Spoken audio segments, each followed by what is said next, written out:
talk about Greer v. Moon, 2019. That's still going on. Did you know that? So, here's a fun update that my attorney is personally invested in this lawsuit because he finds it fascinating. The wheelings and dealings of Russell Greer are amusing to him and of personal interest to the litigation. So he's been taking advantage of Nevada's Sunshine Act, which I don't know if it's called Sunshine Act in Nevada, but it's basically public record information. And he's been filing requests to different counties like, hey, is there any business dealings going on here with a Russell Greer or these companies? And he recently discovered that a man named Whalen has been involved in Russell Greer, purportedly, according to Russell Greer, purportedly to acquire some brothel real estate in counties that allow prostitution. As it seems, Russell's ultimate goal is to eventually own a brothel and have, I assume, unrestricted access to prostitutes as his primary purpose in running this business, because he's very interested in such things. Now, he recently, and this was of interest to us because Russell Greer is pleading poverty and saying that there is no way that he can afford to pay $425 of informa pauper or filing fees for the case that's been going on for 5 years. He's had 5 years to make $400. He said there's no way he can do that. The problem is that between the day that he was ordered to pay the fees and the day that he later walked back his capacity to pay the fees, he actually incorporated a new company called Intimate Dealings Nevada LLC, or ID NV LLC. He actually made Intimate Dealings LLC defunct, and he revoked it, and then reincorporated it as ID NV LLC, an acronym for Intimate Dealings. And in this, he listed WH as a managing member. Now, you cannot supply acronyms as a member for a company. And these WH acronym is very specific and seems to apply to one person in particular named Whalen, who is a real estate agent in the county that he seems interested in buying land to open a brothel. There's an issue with this guy being listed as a member in that he did not consent. And he seems to want to specifically avoid putting his name on any documents, even though it's obviously this one guy. So that will be interesting for Russell Greer if he is filing these things without consent. And this, by the way, Hardin filed something with the judge, and he CC'd in both the judges because it was a motion basically outlining how Russell was attempting to defraud the court. And Russell Greer replied to both the district judge and the magistrate judge, saying, "Thanks for the email, Mr. Stalker." So Russell is just outright calling Hardin a stalker, which is the reason why at the beginning of the stream I played this. Because as it turns out, even my attorney is a stalker in this world of litigation, okay? So,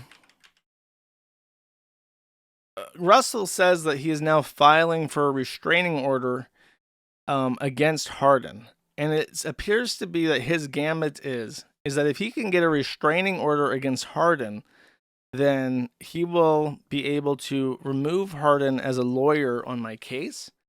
And therefore, I would have to pay a more expensive attorney that's not personally invested in the case, or just give in, I guess, and give Russell what he wants, which is $300,000. He's increased that number from last time. So that's what he's hoping for. The issue is that if he gets a restraining order in Nevada, which is very unlikely, it's not going to apply in federal court, which has supremacy over a Nevada restraining order. But that's what he's trying to do. That's why I keep saying stalker. And the basis of him calling my attorney a stalker is that my attorney is filing for public records. And that's basically it. However, in the last batch of public records that he uncovered, we found this lovely website called intimatedealings.com. This is what he uses as his email address. And this is his professional portfolio page. We are a multi-area LLC based in Las Vegas. The areas we specialize in are adult technology, and he has a picture of Raspberry Pi called Waste Basket for some reason. Adult real estate, and then there is the Lusty Lady, and that seems to be his areas of specialty. Now we go to properties, and it says our properties coming soon. So no properties on the site. Here's about us. Now, someone pointed out that this clip art that he's using for his logo appears to be blatantly lifted from somebody else's website. So that might be copyright infringement, which is very bad. I would always condemn copyright infringement in the harshest possible terms. A very ironic thing to do, though, when you're suing somebody for copyright infringement. Now, down here he explains our story. We are passionate about helping others. We dare to be different. We have a part emphasis on the adult entertainment industry because it's an industry that needs major improvement. We're progressive thinkers who believe there is nothing wrong with sex. We have bold ideas that we want to bring to life. We formed in April 2022. We are headquartered in Las Vegas, Nevada, not New Mexico. Important clarification. I don't know if that's a joke or what. We are excited for this wild ride that we are embarking on, and we hope investors can join us. Then he has some social media links down here. They're all to Wix. I don't know if you can see that. Instagram.com/Wix, Facebook.com/Wix, Twitter.com/Wix, LinkedIn/Wix. They're all on Wix, apparently. And there was another funny one, I think. Oh, here we go. We got like a black hand shaking a white hand in the background. Build Better Brothels. Started up in April of 2022. We are a young real estate management LLC that has an ambitious goal.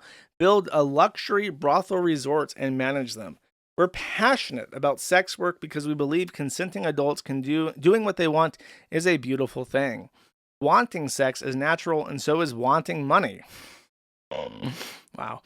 However, the existing brothel system is flawed. Our LLC seeks to develop revolutionary brothels that will be luxury resorts for those seeking legal prostitution in a Vegas-esque resort feel.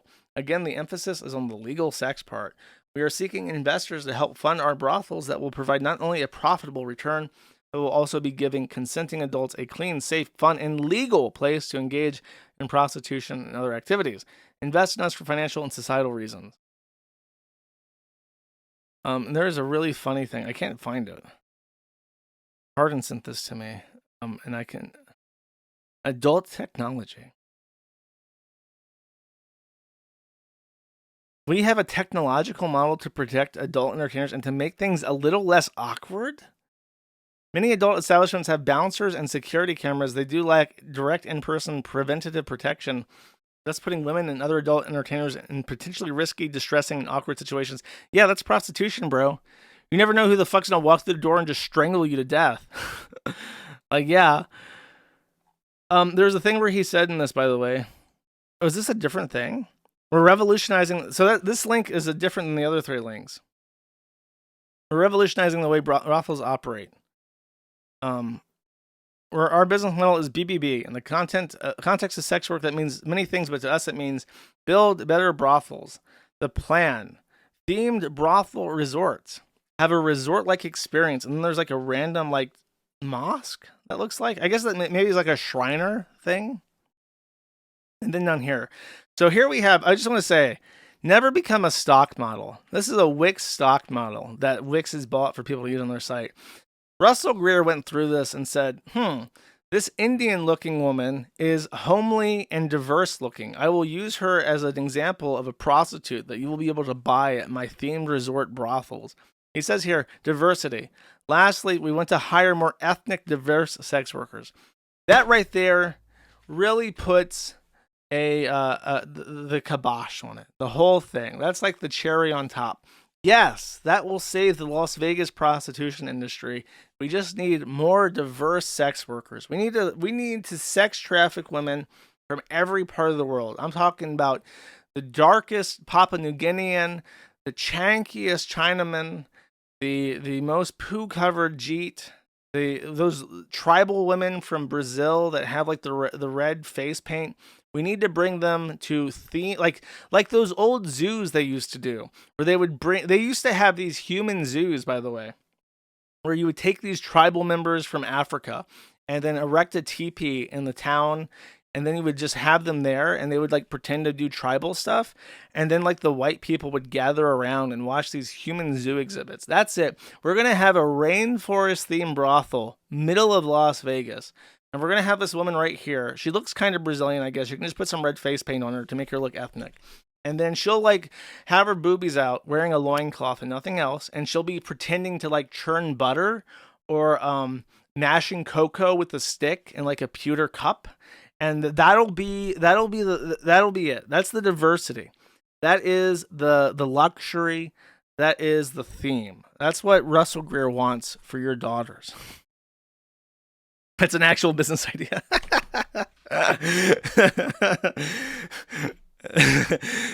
Someone's going to open a brothel after listening to this, and it's going to be like a brothel in Florida, and it's going to be like a rice field, and you're going to have like topless China women walking around and like picking rice, and you're going to be like, okay, pick your choice, and it'll just be like Carl Jobst over there, and like, ooh, I like how she bends over to pick over the rice. That's very erotic to me as an expert rice burner. So that's his business adventure. He's asking for $5 million of capital.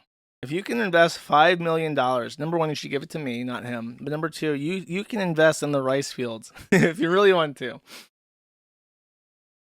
Okay.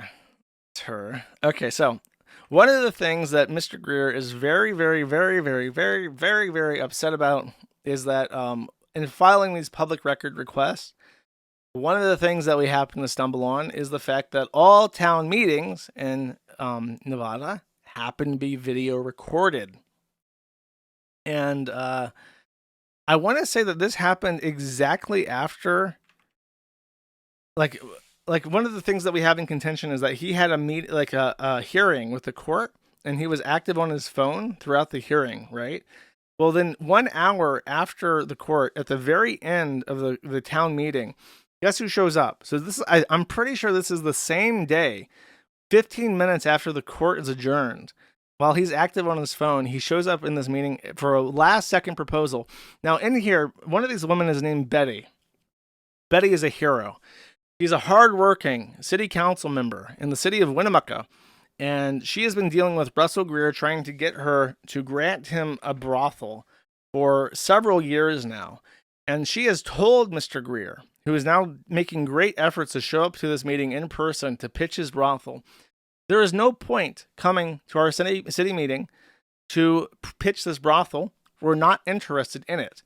And he does it anyways. He almost skips court. He actually asked to miss court so that he could show up to a meeting that the woman, that Betty, specifically told him, don't show up to this court or show up to this meeting. There's no point. We're not interested in opening a brothel. And in fact, it's actually really ironic because one of the things that we've discovered is that he's asking for land to build a brothel. Two of it. One of these empty lots is that empty lot right there. That is what he wants to buy to build a brothel. And then next to it is a hotel, which I'll explain in a second. There's a law in Nevada that new brothels cannot be made within 400 yards of a church. And as you can see, there's a United Methodist and a Calvary Chapel church, both of which are within 400 yards of both properties that he's trying to buy to open a new brothel. So even if he did get the land, even if it was district for a brothel, he cannot legally open a new one because they're too close to a church.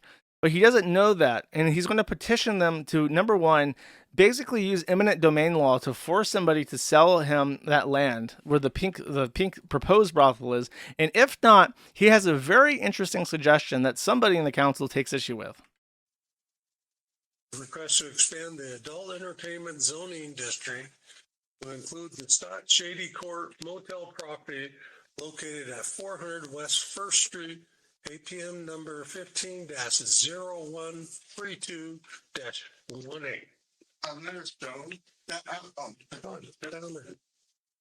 State your name. Somebody did painstakingly go through to subtitle the video, so if you have any issues hearing anybody in this video for any reason, it is subtitled. So I apologize if you're only listening and the audio quality isn't that great, or some people are speaking indistinctly.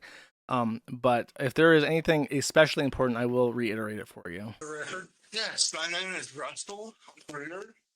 I just want to say that property actually fell through. So I'm no longer proposing that property. I am working with a realtor here, and unfortunately he never showed up. But so we have been trying to get a hold of Lance and Donald Tillman. They own the adult entertainment zone, and we've been unsuccessful so far. However, since it's just sitting there, we were proposing to expand the zone. There's a building right next to it. It's on 2nd Street. Okay, one thing, by the way, the realtor that he's hinting did not show up is a realtor known to all of them. It's a very small town, and they work with him because I think he is a realtor that manages properties that are owned by the city for like housing issues.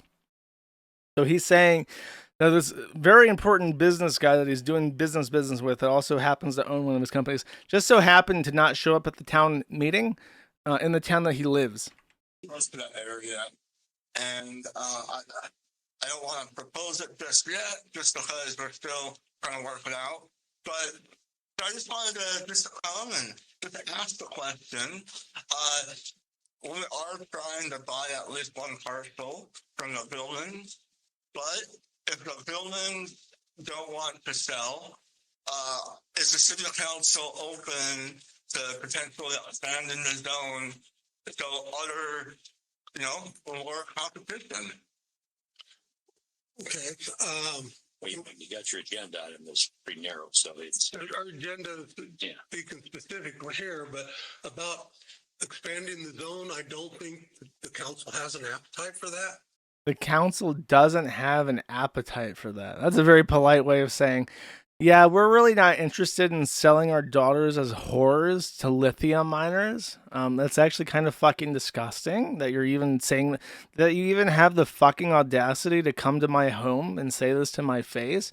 Kind of instills an apathetic, anorexic, nausea into me, right? I just really can't even fucking stomach what you're saying to me. Okay. I mean, we do have a zoned area. Granted, there are no current operating brothels there, but I think if we were to go to expand it, the property owner would have to make that request to rezone and things like that. So I think, I don't think bringing this issue in front of the public and the city council level is probably a good thing. We've been without them for several years. I think some of the attitude in our city is we're fine like we are. So it's so he's trying to be as polite as possible, but as stern as possible, and it is like that kind of like Western politeness that's kind of shining through. It's like, yeah, these brothels have been shut down for a number of years now, and we're not really interested. And in fact, he even says like it's actually not a good thing you even came here and raised this issue in public. Like how do you even have the temerity to stand here before us and propose this in front of us when? that's just my opinion. So what if they do sell one parcel to us? Are you open to that area reopening? It's already zoned as that, or do you no longer want it? no, it's zoned for that. That would be a business proposition. That has nothing to do with the city. Okay. As long as you comply with whatever requirements are in place. Such as not building within 400 yards of a church. It's not a we like it or dislike it. It's whether or not it's allowed per the current laws. That's all it is. Okay. And that's a private business decision. That's not a governmental decision. Right. So yeah, I think we have a zone district and we're not looking to expand. I don't, that's my opinion. My opinion is the same thing as it's there, it's been there, but expanding it, I'm not interested. All right. That was a typo. He says, I'm not interested. I'm not going to resist. It's not one of their phone numbers, so I'm going to try to call them today, see if it'll sell. But I really appreciate your time. You can't see the speaker is actually on camera. He's to the left of the center of the table on the flat end. Okay, we appreciate you coming. Thank you. This ends early. Any other questions? Yeah, we will open up to public comment again. Have any? Does he have more to say? more question than comment. My name is Brian. Oh, okay. This is the Keno part. If you thought that other part was Keno, if this is what I think it is, this is actually amazing. Roger Baylock. I own the owner of Scott Shady Court Motel. He's the owner of Scott Shady Court Motel. That is right here in Orange, okay? So if you didn't hear what Greer was proposing, he was proposing either that this lot be forced to be sold or that it be expanded, I suppose, to this empty area, or that this area right here, the Shady Motel, be partially redistricted for a brothel in the brothel zone. Because I think the pink area is the actual... Oh, no. That Scott sell him his property. I think the pink area is the actual brothel districting, and that is no longer operational. I think that's in disrepair and ruin. And then the orange is the hotel that is operational but is not a brothel. So this is the owner of that hotel that he attempted to get the council to sell him. Talking. New to Winnebago, but I've dealt with a lot of other governments, and I find it kind of strange that my property can get on the city agenda without me being notified or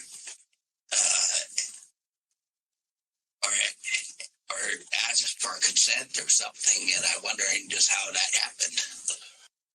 Because His voice is pretty raspy. If you're not picking up on what he's saying, Greer asked the city to sell him part of that motel because there's like multiple buildings, and he's like, just sell me this little sliver, just a crumb of brothel from this hotel, like this part right here, and I'll just manage that as a brothel, and the rest will be the hotel. This is the owner of the hotel who just so happened to be in attendance, participating in his local government like a responsible citizen, kindly raising his hand and asking, what the fuck? that gentleman that was here made a request to see if the city council had any appetite to move the adult entertainment zoning district further that way, that property specifically. So it doesn't have to have your consent for them to have somebody make a request about it. I mean, Anybody can come in and sure, anybody can make a request on any property. I mean, but I mean, the city obviously, a request of that nature would have to come from the owner in order to effectuate the ultimate zone change. Like, that request is so like audacious and so insane that the owner is like scared. Like, do you guys just make random arbitrary decisions about other people's shit without even telling them? Is that what you do here? And the council member has to like back off and try to balance this and be like, no, he's just crazy. He's just a crazy person. And he's we don't know who the fuck he is or why he's here, and we hope he goes away. But we don't do that. Obviously, we need your permission. So he just wanted to know if there was, an appetite for it. That's what he wanted to know. And I talked to you, and I told you, there's probably no appetite, but he acting on his own said, "Oh, I want to know," and so that and then he did. after we talked, I informed him that there was no appetite. Oh my god. Okay, hold up. I've heard this word appetite so many fucking times. It's triggering me.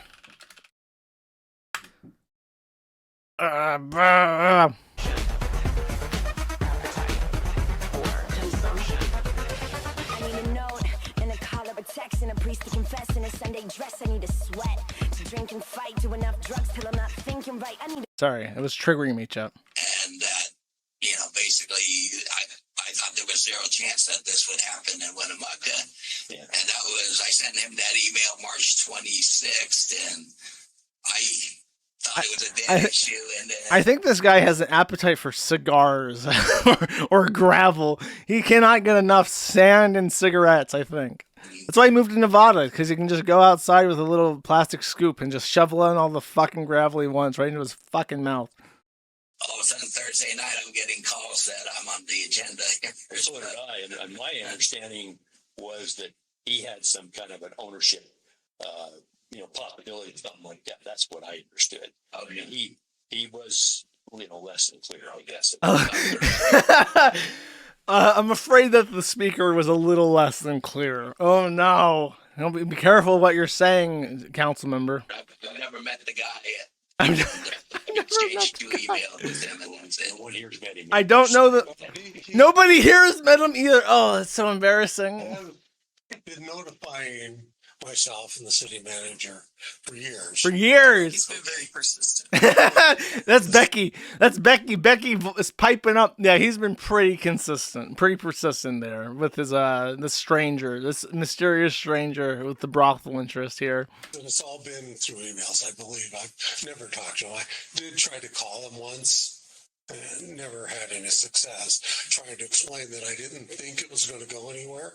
Just trying to head it off, but he... Okay, I just have some plans for my own plans for the area, but so I just kind of curious more how all this happened. He's rattling right there too, because like obviously he doesn't want to get into a fight with the town, and this guy trying to like get the town to do shit against his property that he doesn't want has him spooked, and he's just like, hey, you know, I have plans here. I own another lot. I want to develop more business here. If you guys could not fuck with me, that'd be great. And the council's going to probably reassure him after he says this. Like, no, trust me, bro. We don't want anything to fucking do with this. I'm sorry this happened. Thank you. Yeah, Thank you. okay, any other public comments? Anything online? Okay. Let's see. Alrighty. So that's that.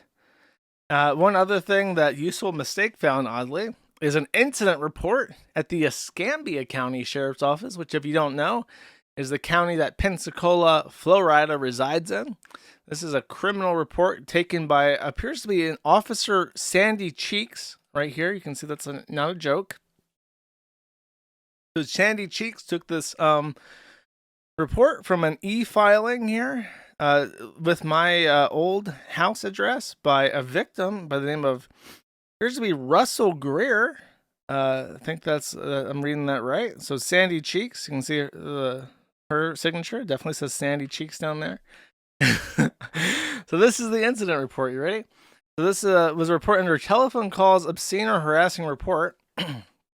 He tells Ms. Cheeks, for the past year, I've been electronically harassed by a website, Kiwi Farms, that is being run by a man in your jurisdiction. His name is Joshua Moon. Mr. Moon has personally posted things on me onto his site. This is odd because I don't even know him. I live in Utah. He must have came across me because I have been featured on the news for various things. Oh, like what? Like what? What did you do in the news, buddy?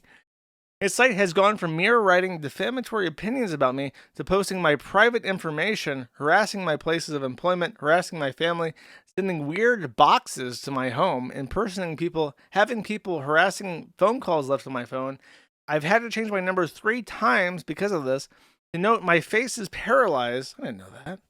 And I feel he is purposefully harassing me because I was born. I most certainly am not. I'm making fun of you because you show up to places uninvited and attempt to seize property to prostitute out people's children under the guise of safe sex work, bro. While I realize there is a federal law that gives this protection to websites from content hosted by third parties, it seems that he has straddled the protection of the law by actively engaging in activity on his site. He has personally posted private information on me, such as posting a video I took because I was duped into thinking I was talking to a famous celebrity. I'm not sure if he was personally pretending to be this. Oh, fuck you. as if I stooped to notice you. Like I spend my fucking time trying to talk to you.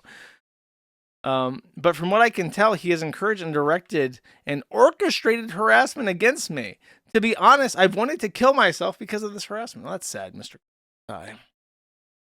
Since all of the users hide behind aliases, Mr. Moon can be the closest one in violation of Florida harassment law whose identity we know of, as he encourages the harassment and has done harassing of me himself. I request that he is charged for electronic harassment, and if for some reason your department feels that he is protected by the law, which I strongly believe he has straddled, please stop talking about me straddling things. May I request that officers just ask him to stop, issue him some kind of written warning or something. This whole thing is insane, and I simply want him to stop, whether it be through arrest, civil suit, a visit by an officer. Also, I learned that he was friends with the guy who shot those kids at the New Mexico high school last year, who was also a member of his site. I was not friends with him, but okay. I'm definitely afraid for my wife. His site attracts the worst of the worst, and I feel is guilty of a crime. So nothing came of this, in case you're curious. Sandy Cheeks never visited me, and I never heard about this until years after the fact.